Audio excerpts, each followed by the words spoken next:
right, hi everybody. I'd like to get started and I would like to welcome you all. We are so glad that you could make it this evening for what promises to be a really great kickoff to the fall 2021 session of Beyond the Walls, a partnership between Oshawa Public Libraries and the Faculty of Social Science and Humanities at Ontario Tech University.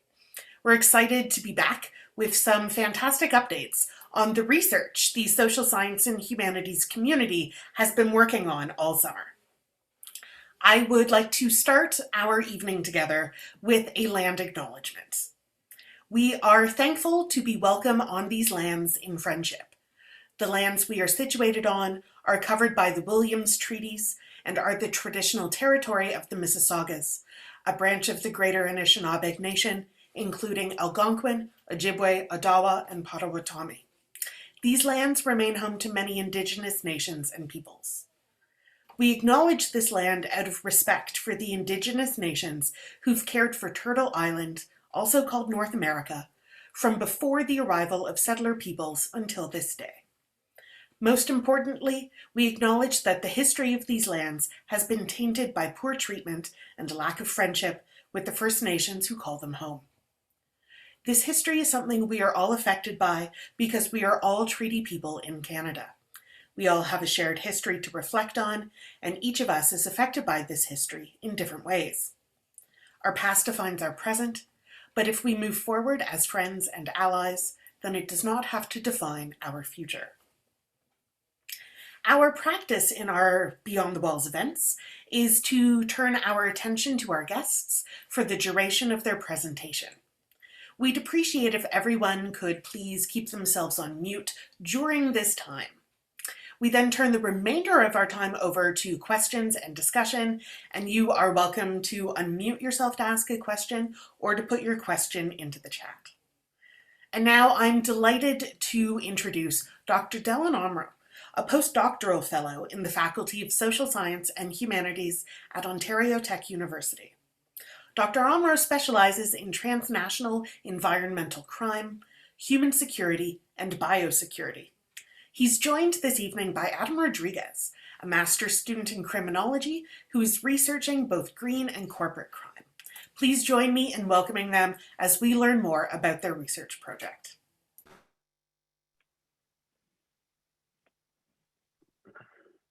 Thank you so much, Andrea, for that very warm welcome and introductions. Yes, I am here with Adam Rodriguez, our incoming student in the Faculty of Social Sciences and Humanity. And I'm delighted and thrilled to be a part of this speaker series because we get to showcase some of the very exciting and innovative work that we have been doing since the beginning of the summer. So Adam, without further ado, if you would share your screen and we can begin the presentation. Of course.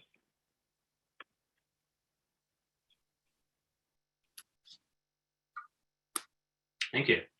Okay, so before I begin, I just wanted to take an opportunity to acknowledge some very important folks that have been a part of this really exciting project.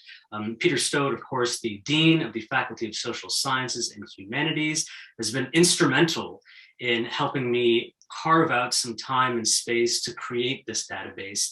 And it was through conversations with Peter and myself at the CFAR Symposium in 2019 that we decided that we would embark on such a project that would be helpful for both students and faculty. So, we're absolutely delighted to present this database on the links between environmental crime, human security, and biosecurity policies and legislation. And it bears emphasizing that this work was made possible through the SSHRC Insight Grant obtained in 2021. And me being a postdoctoral fellow, I was given the opportunity to create this database with Peter and with Adam joining our forces in the summer of 2021. We were able to provide Adam with the resources he needed in order to be a part of this very exciting project. Okay, Adam, next slide, please. Okay, so a few comments on pedagogy, if I may. I am an instructor. I've had the distinct privilege of working as a sessional instructor at Ontario Tech University. I've taught at York University, Centennial College, and my pedagogical narrative is always very important to me, important in the work that I do and conduct as an instructor, as an educator. So I just wanted to take the opportunity to speak about universal design for learning. And Adam, if you wouldn't mind just going back one slide.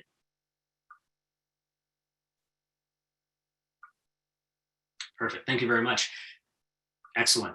So universal design for learning, it is basically a framework. It is a paradigm that is used to improve and optimize teaching and learning for all people based on scientific insights into how humans learn. And when Peter and I discussed the creation of this database, we wanted to ensure that we embedded the principles of universal design for learning in this interactive database, because once again, it would empower students to take it on as a project that they could essentially rely on as a resource, but also contribute to after my postdoctoral fellowship position ends.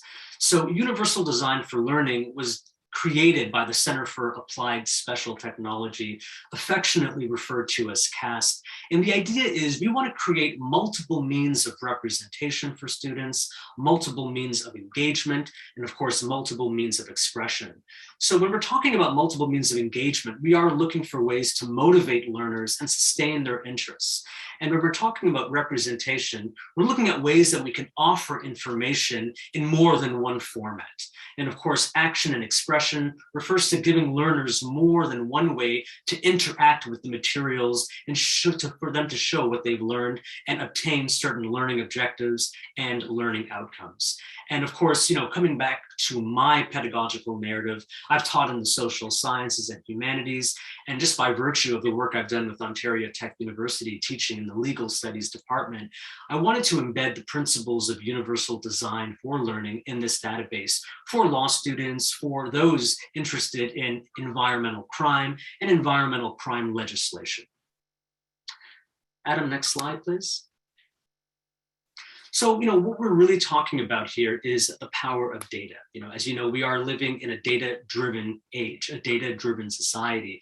And current states of local, national, and international enforcement regimes are somewhat hobbled by certain barriers. And those barriers are the following, a lack of resources, a lack of interagency coordination, and of course, intelligence sharing. So law enforcement must reevaluate current new policing strategies as we enter a post-pandemic world. And I think this has been very clear during the COVID-19 pandemic.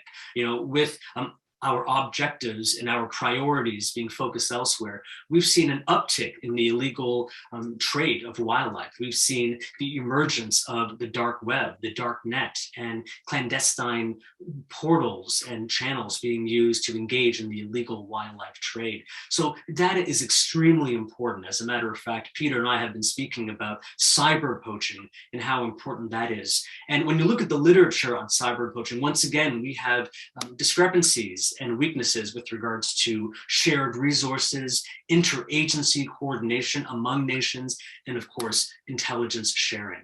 So, police capacity building requires improved training, leadership, organizational structures so that policing models can be more equitable and effective.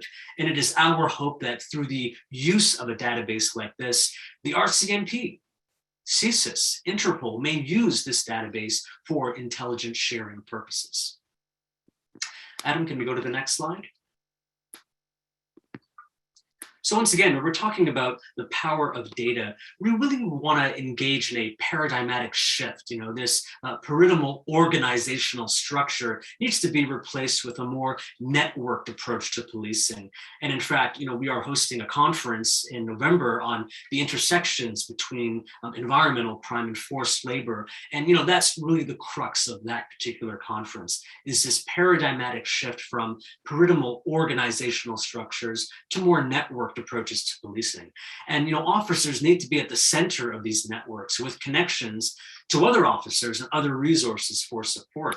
So in a networked policing model, all stakeholders are involved in decision-making, increasing transparency, and frankly, trust in law enforcement.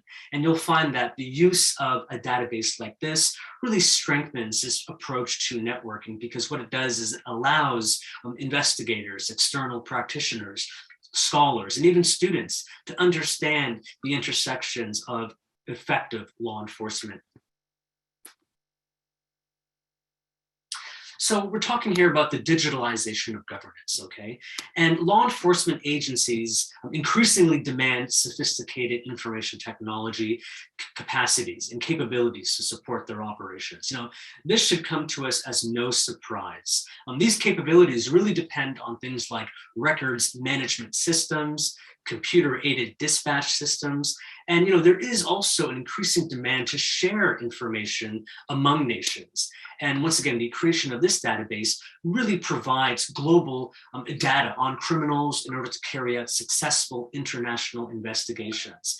And most importantly, the database, as you will see, curates and collects case studies that can be used for investigative purposes. And what we really want to do is, with no pun intended, the name of this series is think beyond the walls of academia and include local communities, external stakeholders, so that there is a degree of inclusion, that there is a degree of equity when it comes to these decisions as to how the environment, how certain regions are going to be governed by top-down approaches, but also bottom-up.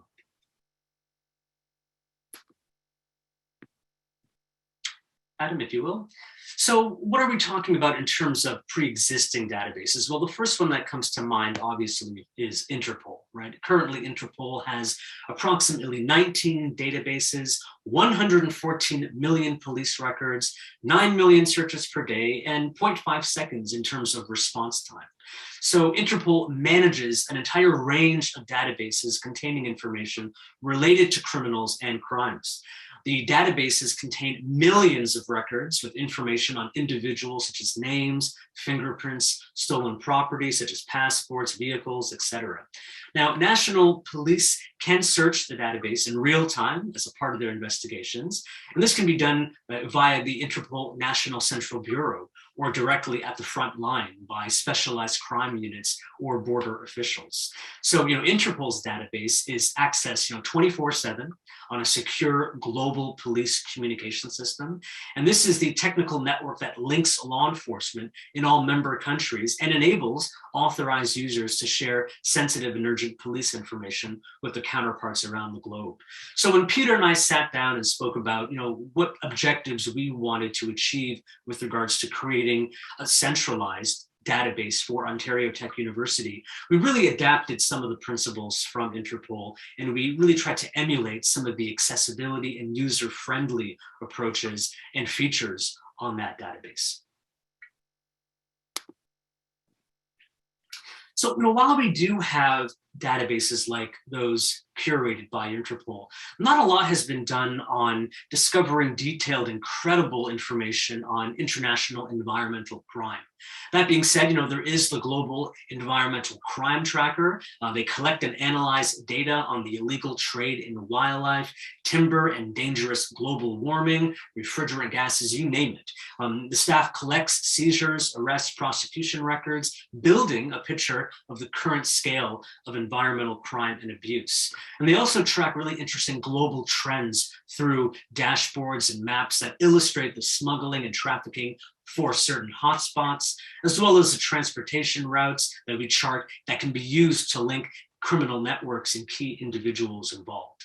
Now, because nothing like this existed at that time, what we tried to do is, borrow some of the ideas and adapt some of that functionality from the Global Environmental Crime Tracker, launching our own database with up-to-date data collected from publicly available information. And this includes, of course, government reports, environment agency press releases, and non-governmental and academic papers. Adam, if you will, thank you. Now, not to denigrate the environmental tracker, but I did take some liberties and I did my due diligence with regards to, going through their web pages, going through the portal. What struck me as really interesting was its functionality. It's not necessarily as user-friendly as it could be, not necessarily as accessible as it could be. So what Peter and I decided to do was create something that was very interactive and very hands-on. So this is a very brief snapshot or screenshot, if you will, of the database that Peter and I have created with the help, of course, with Adam. And what we have done is created a centralized database. So the information is stored at one central location. And of course, that would be Ontario Tech University. And users from different locations can access the data.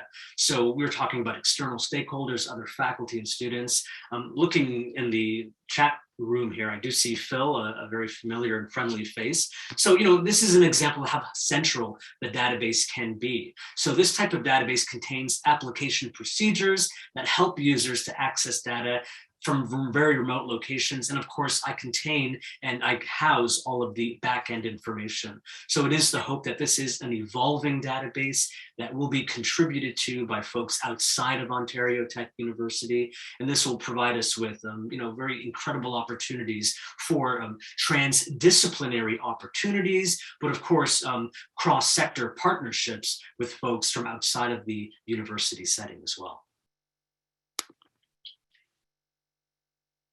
So, why use the database? What are the theoretical and practical considerations? And most importantly, who will use the database? So, right now I'm teaching a course entitled The Philosophy of Law, and it's very serendipitous because I was reflecting over the weekend on how this database could aid a student taking my class or taking any other class within the Faculty of Social Sciences and Humanities. And what we really want to do is move beyond the black letterism of law. Okay, this is a very positive approach to law, whereby, law is what it is, right? There's a clear separation from what the law is and what it ought to be. And when Peter and I created this database, what we really wanted to do was think beyond the ideology of black letterism and really force and encourage our students to be a bit more critical and a bit more hands-on with the materials being presented. So for example, faculty, students, and external stakeholders can embrace a positivist lens when looking at this database, because it does contain the evolution of legal crime frameworks within every country across the globe. And by doing so, they can embrace a positivist approach, but they can also take off that hat and put on a legal realist lens and look at law as an object, not as part of a larger system, but as always in flux, right? It is a social construct, a human construct, and it has its faults, it has its weaknesses. You can then embrace a more artifactualist approach, emphasizing that the legislation is really about power. Okay, it's not only a reflection of a positivist approach, but it's also a reflection of power relations within any given socio-political climate, and it simultaneously constitutes and legitimizes those power relations. And of course, students and faculty could also embrace a more critical lens, right? They can embrace a critical legal studies approach to demystify some of the legislation presented in this database. And legal analysis and legal culture could then be questioned and deconstructed to create a more transparent approach to legal consciousness and legal processes so that it earns greater support for socially responsible citizens. And of course, I would be remiss if I didn't speak to global citizenship and global citizenship education, because with global citizenship comes an awareness of, not only our complicity in certain social problems across the globe, but also our responsibilities, right? Our intercultural humility, intercultural empathy, and how we can go about using this database to leverage our strength as, a developing or developed nation for developing nations, and how we can once again engage in those cross-sector partnerships.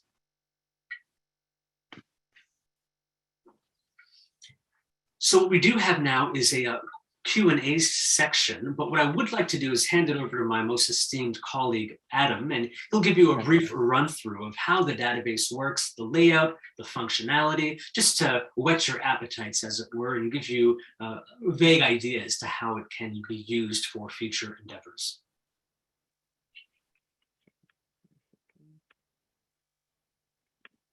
Okay, hey everyone. So I'm going to take over now. So in front of you guys, you're going to actually see what the database looks like. This is the home screen. So once you log on, you would see this.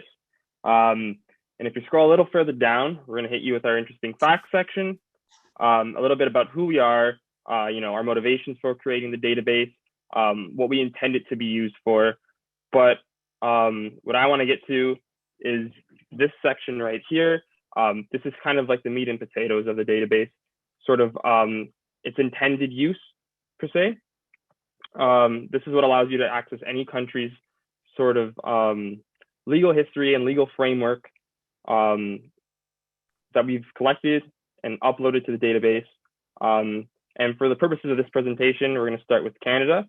But before I click that, I want you guys to know that all of the green countries are the ones that we've uploaded thus far. The ones in white, we're still waiting to do. So if anyone wants to use it as of now, you can just use the green, but eventually it'll all be green. So we're going to click Canada. And we'll start here. So the very first thing that you'll see with any country in the database is the legal framework section. This is something that's unique to our database. As most other ones, as Delon mentioned, don't really have this in per se. Like I said, they're just more focused on the actual crime aspect. Here, we're more focused on the legal framework, how law works in each country, and the social factors sort of around that. So in Canada, the federal government and provincial governments are responsible for the protection of the environment. And this is done through any type of enforcement through environmental law. And it's kind of accomplished through voluntary agreements or specific orders. For example, in Canada, the federal authorities are tasked with regulating the environment, and they usually come up with regulatory officers that are granted authority to investigate offenses listed within that type of legislation. If you look at the database here, we kind of list some of the more important acts, but we kind of really dive into more detail about that as you go a little further down. So this is the context section. Here we have a chronological list of all the environmental legislation that has been created within Canada, and it dates all the way back to 1917 with the Migratory Birds Conservation Act, and it's all the way up to present day. So just for the purpose of this presentation, we can go down to 1999, and here you're going to see the Canadian Environmental Protection Act. The Protection Act was enacted to serve as a comprehensive framework for preventing pollution or preventing any type of threat to type of environmental or human health. It's one of the more important pieces in Canadian legislation, which is why I chose to kind of highlight it here. And if you scroll a little further down, like we said earlier, each province sort of has their own type of environmental legislation or statute. In Ontario, we have two key ones at least, the Environmental Protection Act and the Ontario Water Resources Act. And if we scroll a little further down, we have a bunch of case studies listed that focus on environmental crime, human security, and biosecurity. I'm going to highlight the very first one, and that one focuses on British Columbia's Ministry of Fisheries and Oceans. So they plan out to phase out all salmon fishing by 2022.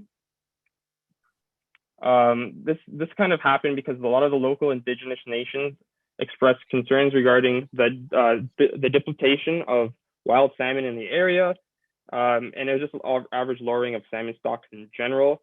The salmon that were there usually caught disease because of this, and that's not good for anyone, obviously, the fish included, and also the indigenous groups. A lot of times they were forced to live off the land, and fishing was the main resource for food. So seeing how Canada, responded to this, how the Ministry of Fisheries and Oceans responded to this is something that I found interesting, and something that also kind of pertains to my own personal research. As a master's student here at Ontario Tech, I have to do my own thesis work, and I'm kind of interested in Chemical Valley and the negative health effects that has on the Amjoang First Nation here.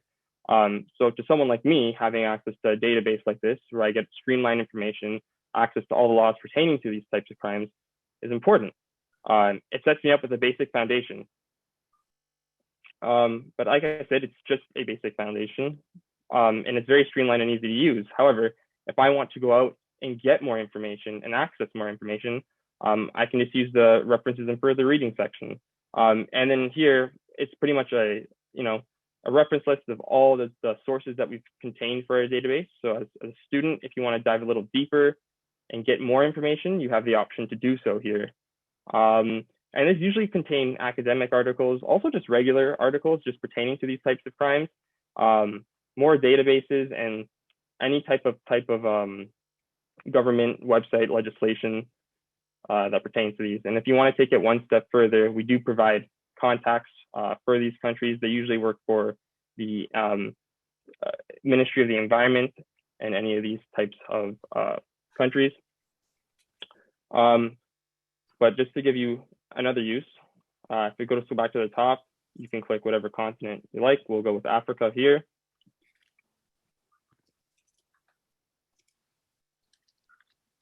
Pull it up.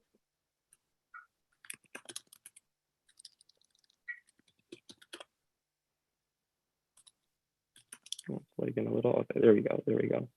Okay, so this will bring us to the Africa page. And if you scroll down, it's a more condensed, smaller version of what I showed you before. The bigger map, we're going to have one per each continent. We are going to use Algeria here just to exemplify this. So if we get to Algeria, you're going to see it's very similar to the Canadian one. It all starts with the legal framework. And if you scroll a little further down, we have our context. A little further after that, the case studies, and then right back to the references and further reading.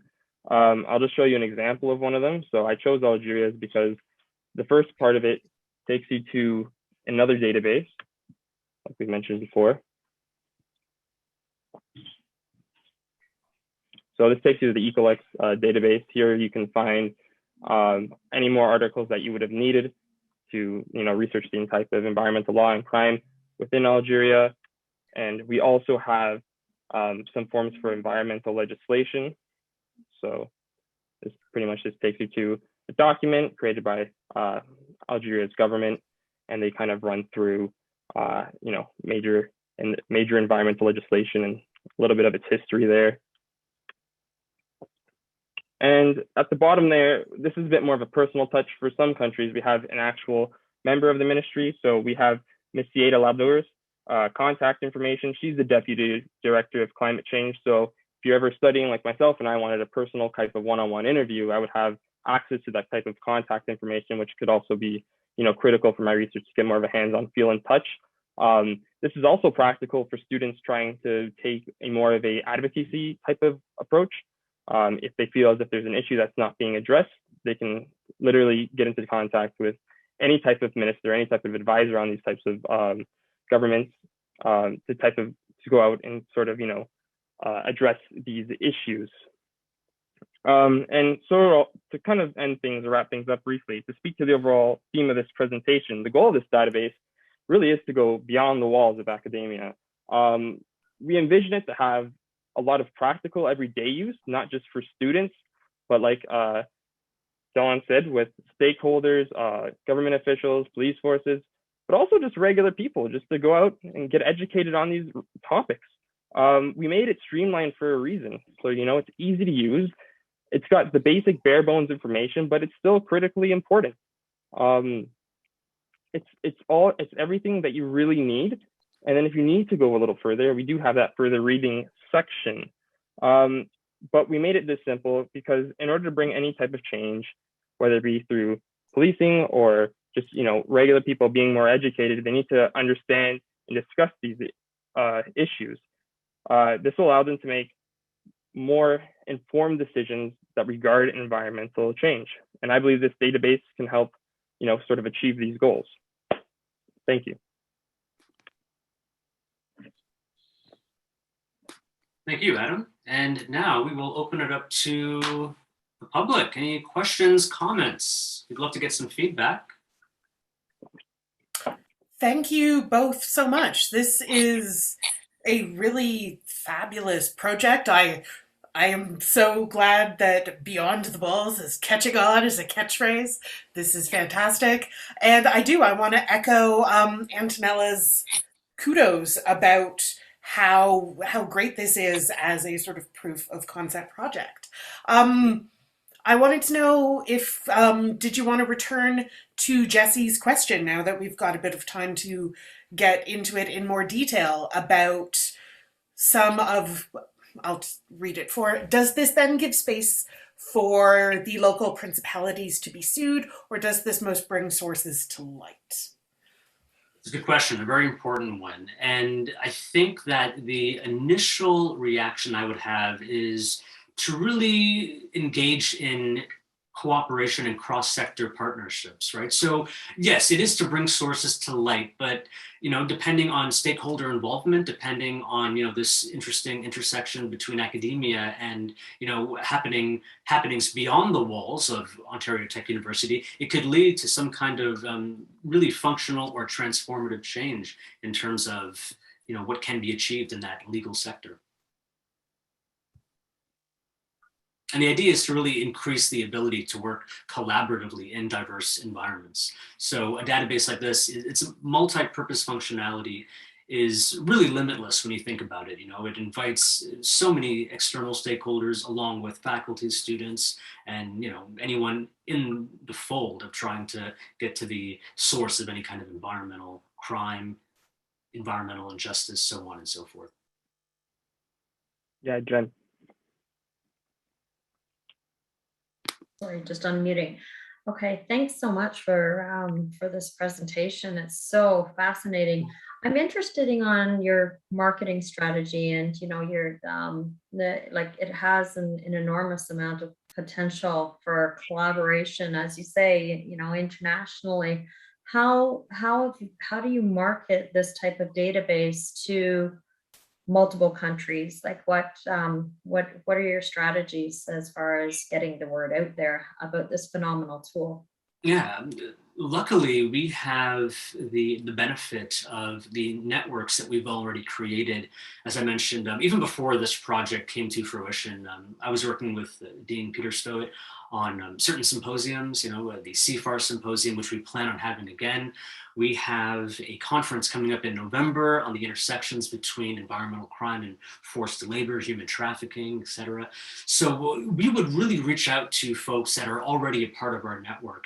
And we're hoping that it would create somewhat of a ripple effect. As I mentioned before, I recognize one of the faces in this very virtual room, which is someone that I'd met almost 2 years ago. So the marketing would really rely on, once again, a very collaborative and hands-on approach to having folks that were a part of it or that plan to be a part of it, really reaching out to their fellow colleagues, and eventually it ends up in the hands of someone, let's say, working at CSIS or the RCMP and Interpol. So really what it is relying on the already established networks and using that as a leverage point so we can get this out to the public. That's awesome. Thank you. I'd like to turn it over to Andrea, who has a question. Please put it in chat, or you can unmute yourself and ask directly. Hey, how's it going? Can you guys hear me okay? Yes. Great presentation so far. Thank you so much. Very informative.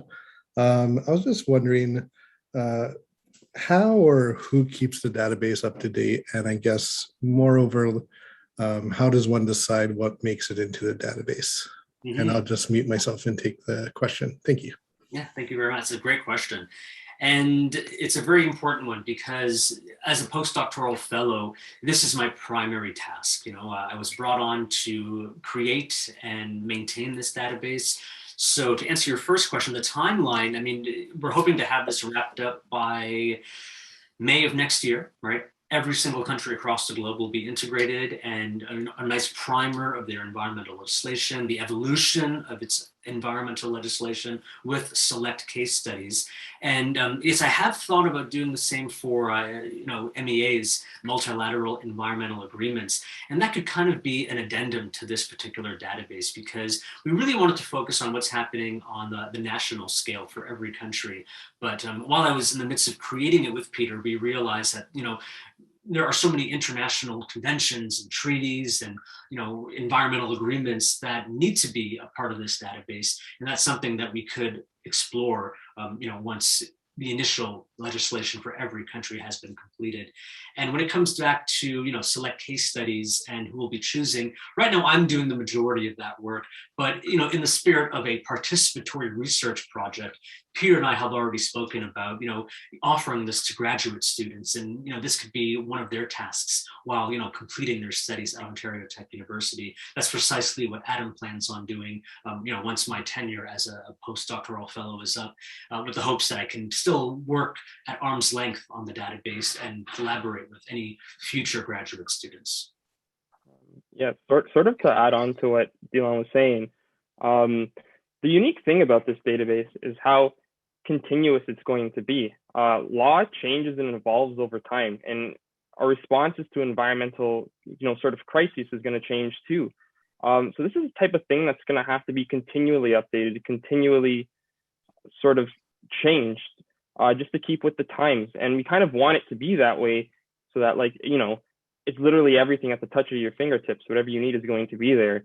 So this is definitely going to be an ongoing project, and whether it's continued by us or whoever comes after us will be very interesting to see. Thanks. I think this ties in nicely to the next question we've got in the chat from Jordan. This looks like an interesting project, an open tool for all sorts of users. 2 questions. 1, do you have a timeline for completing all the countries? And 2, have you thought of doing the same with the multilateral environmental agreements? Yes, absolutely. So the timeline would really be, I would say, next year by May.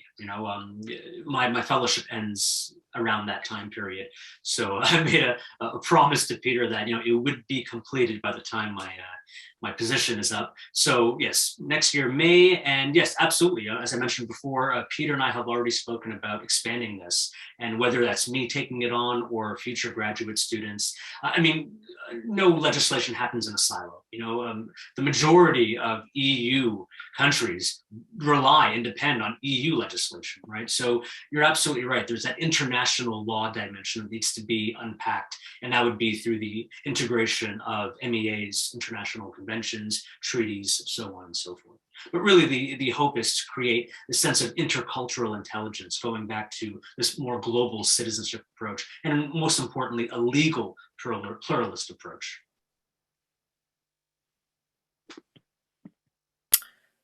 All right, I am moving to our next question in the chat from Hannah. Can you give an example of how this data set may be used? Are you seeing any initial projects that you could expand upon to show how the data set can be used? Or if that's too early, can you imagine one for us? Oh my goodness. Well, I'll go on record saying, I've recently completed a book with Peter on, transnational environmental crime, intersections between biosecurity, human security. And I wish that we had a database like this at our disposal. As you can imagine, anyone doing research, it is quite time consuming to embark on, a research project, curating the articles and getting the data and information one requires in order to write a book at that. So, that's already where my head is thinking when I'm anticipating and imagining the use of these data sets. I think this would be helpful for any undergraduate student or graduate student at Ontario Tech University, but also other students at, beyond the walls of this university. And going back to what I experienced with Peter about a year and a half ago, I wish that we had a centralized database containing case studies on human security, biosecurity, environmental crime, but also the evolution of environmental legislation, and of course, hyperlinks to other databases that could be used for research purposes. Yeah, just to add on to what Delon was saying, I also would have found a lot of use for this in my undergrad personally. There's been tons of times where I personally had to kind of understand just the legislation before understanding whatever issue I was investigating. So it has a lot of practical use for students in that sense, for sure. Yeah.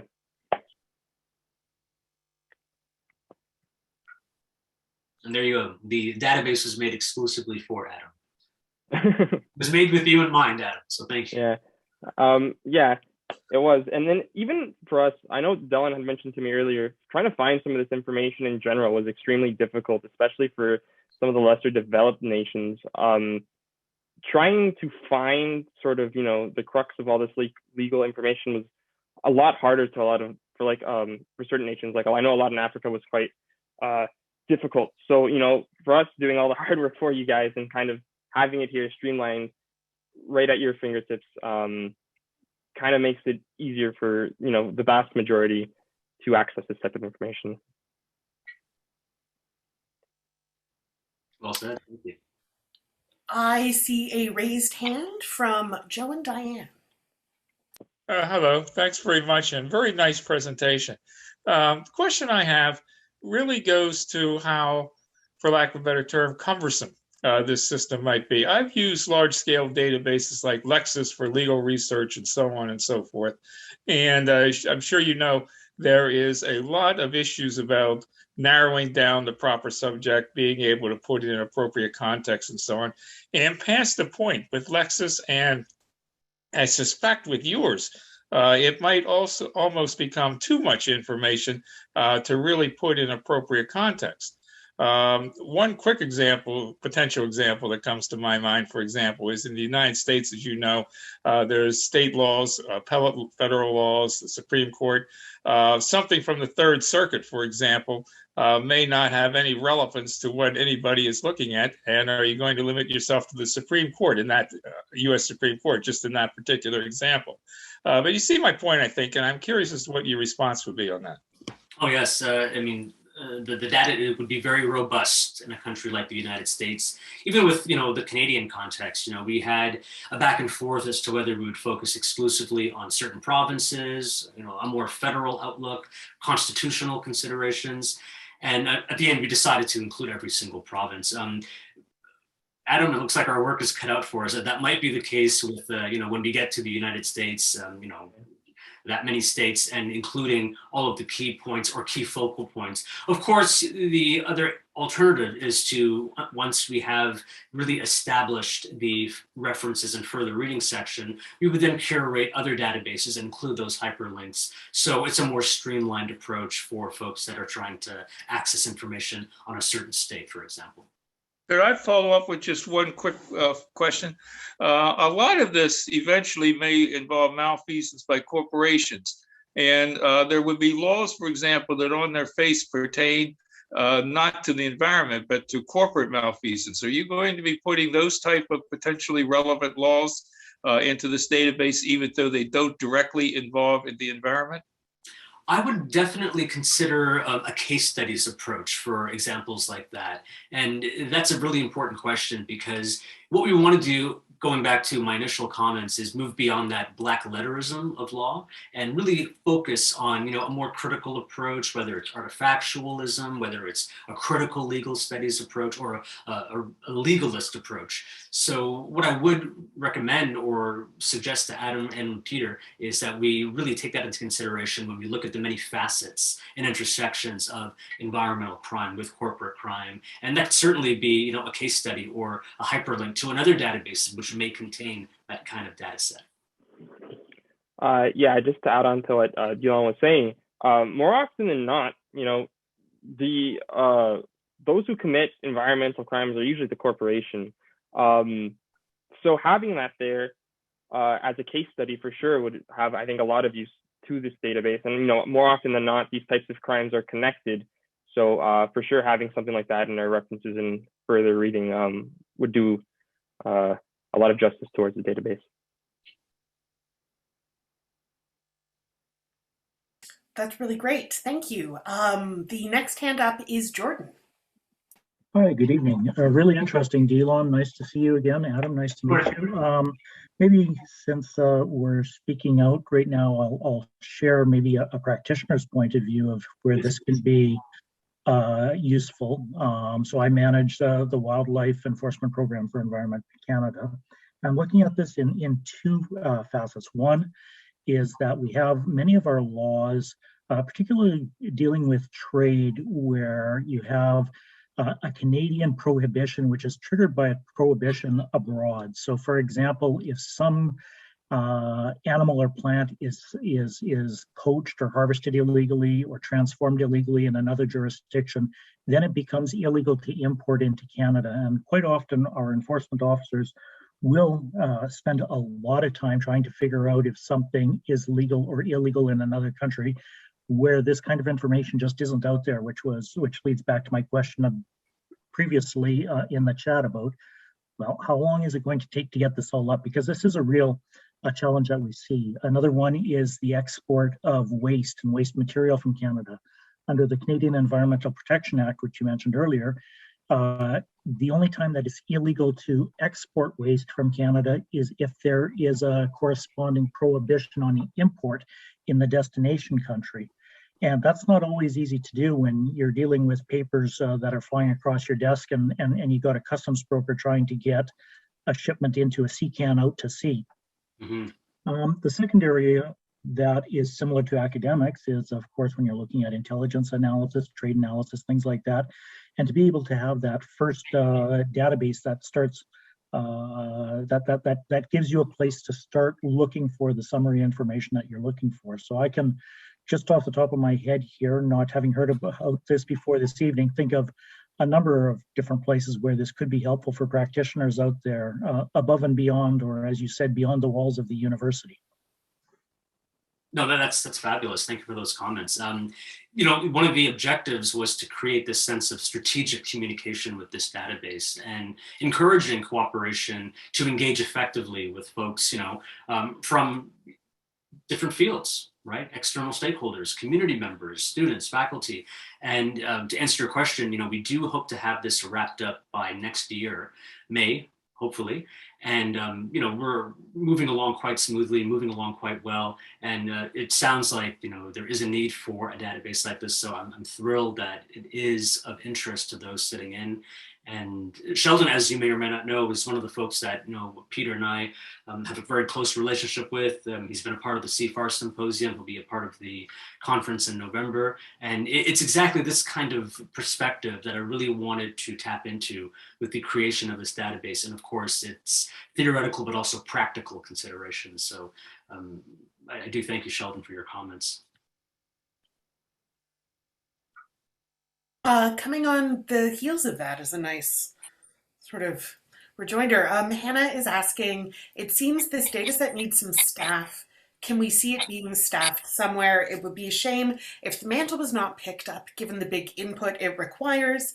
It does appear to be somewhat of shifting sands. What are the plans for the permanency of this collection of information? Well, that's a great question. And I would say at this moment, we haven't really thought about the logistics once, you know, this particular project has wrapped up. That would, I assume, be up to Peter and the Dean, of course, of the Faculty of Social Sciences and Humanities, or what direction we would take. I am all for having this serve as a living and, you know, evolving database, a place, a hub, if you will, where more information can be curated and collected. And you're absolutely right. I mean, it does certainly require that staffing component. And that is something that I think Peter and myself will be discussing moving forward. But thank you, Hannah, for that insinuation for those that are listening. Those that want to be part of this project. Also coming from the chat is a question from Jen Rinaldi, who is wondering about whether you have guiding principles for your partnerships with law enforcement. That's a good question. At this point, we are still in the midst of completing this database. And once it has been completed, we will engage in that strategic communication component, which we hope to engage efficiently and effectively in these, you know, strategic cross-sector partnerships with diverse groups, whether it's, you know, other faculty or staff from universities or as practitioners like Sheldon and external stakeholders. So we haven't really ironed out the details, but at this moment, we are still in the midst of just maintaining and finishing off this database. Once we get to that milestone, then we will definitely engage in that strategic communication component and try to fathom ways we can really make it more accessible and more practical for all folks.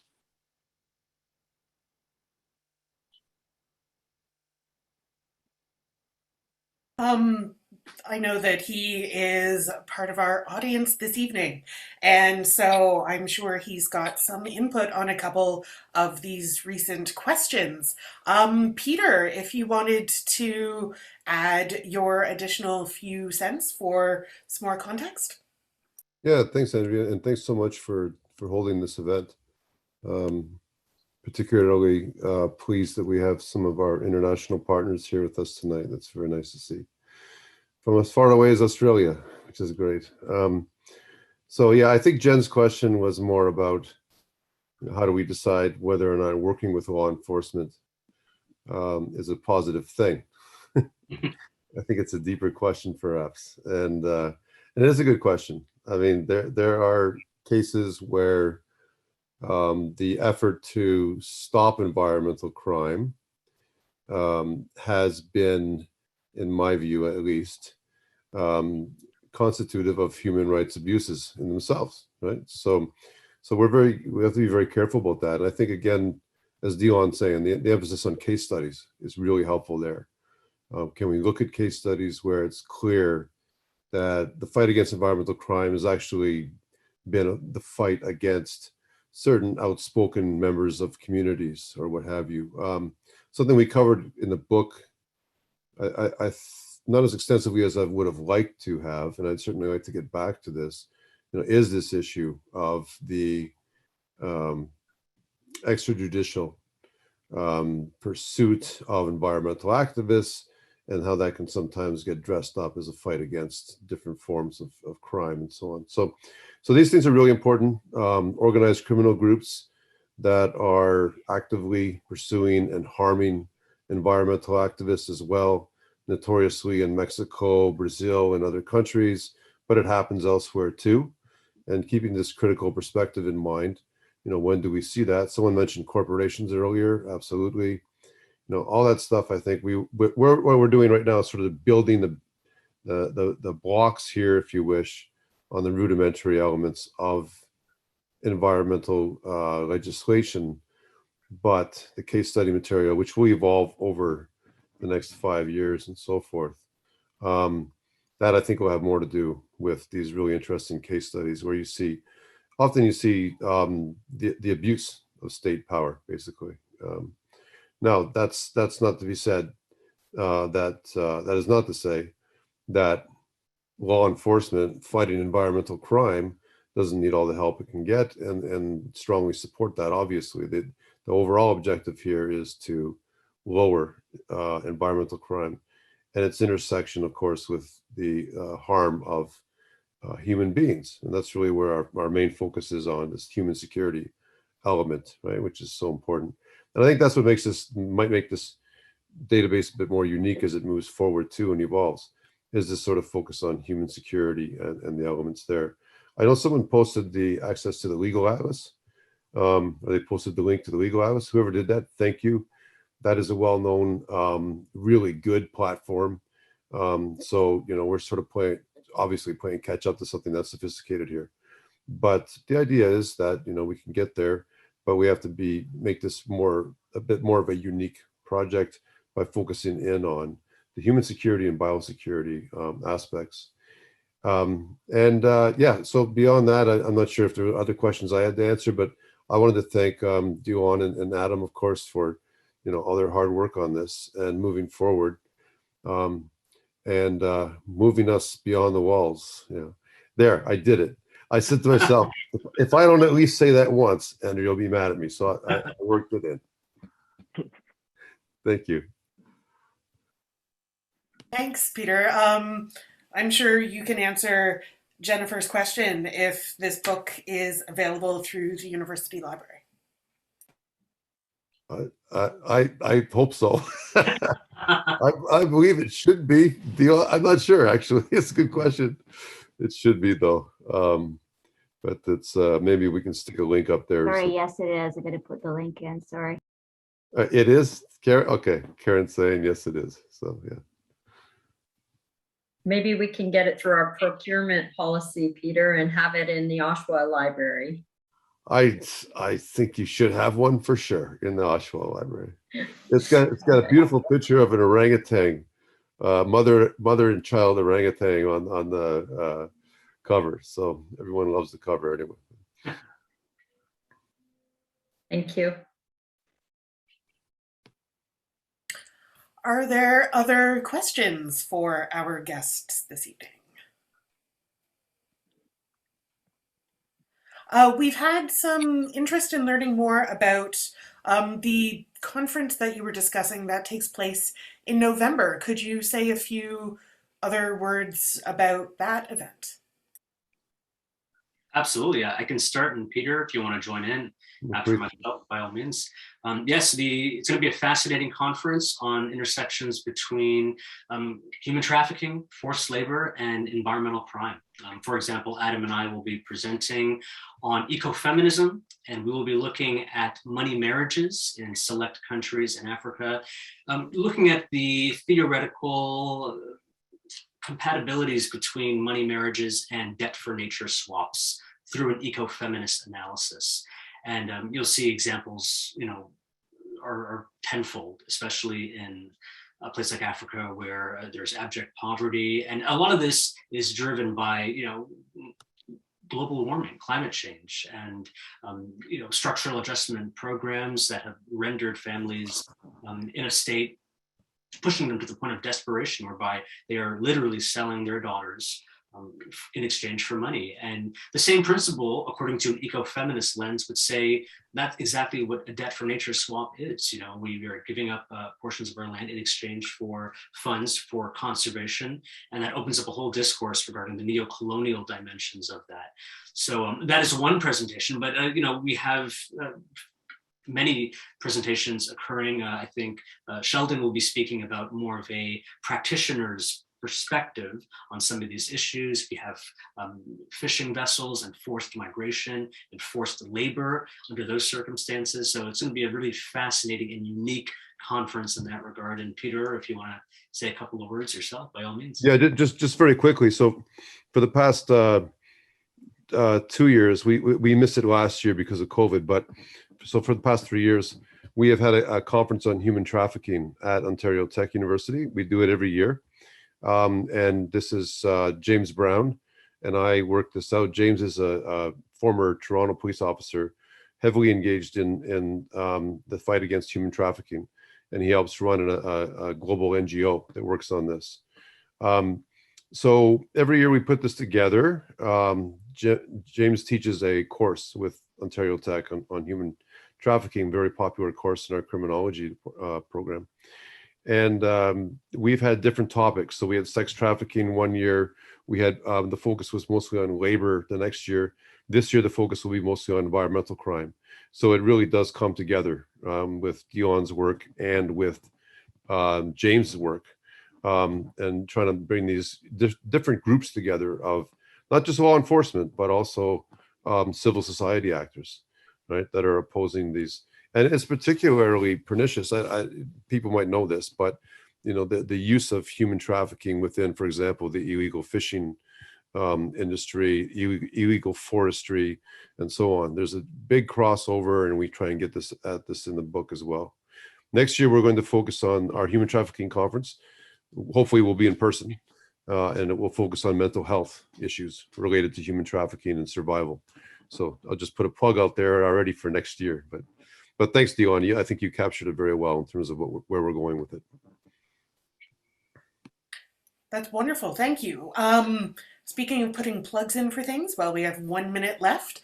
I want to thank you all for joining us this evening, and to tell you I look forward to seeing folks again on October 4th, when one of our Master of Science students will be joining us to talk about the the ways that we represent and engage with discussions about addiction treatment and harm reduction, which is a particularly pressing issue for our local community. And so that will be a really great opportunity to talk about that. And so until then, thank you so much for joining us, and another round of thanks for our fantastic speakers. Thank you, everyone. Have a good night.